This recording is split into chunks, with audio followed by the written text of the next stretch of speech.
الحمد لله رب العالمين الرحمن الرحيم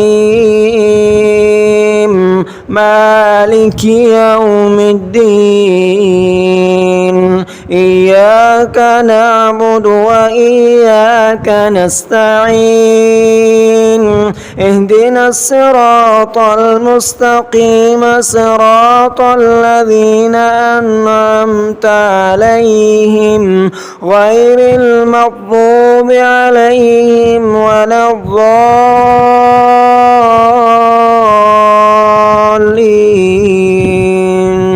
آمين. بسم الله الرحمن الرحيم وإذا طلقتم النساء فبلغن أجلهن فلا تعضلوهن أن ينكحن أزواجهن إذا تراضوا بينهم بالمعروف ذلك يوعظ به من كان منكم يؤمن بالله واليوم الآخر ذلكم أزكى لكم وأطهر والله يعلم وأنتم لا تعلمون. والوالدات يرضعن أولادهن حولين كاملين لمن أراد أن يتم الرضاعة وعلى المولود له رزقهن وكسوتهن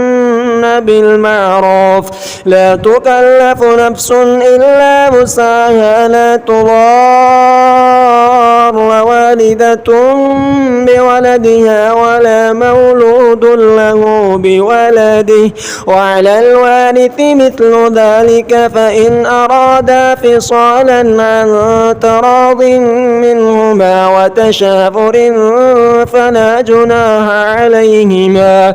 وإن أردتم أن تسترضعوا أولادكم فلا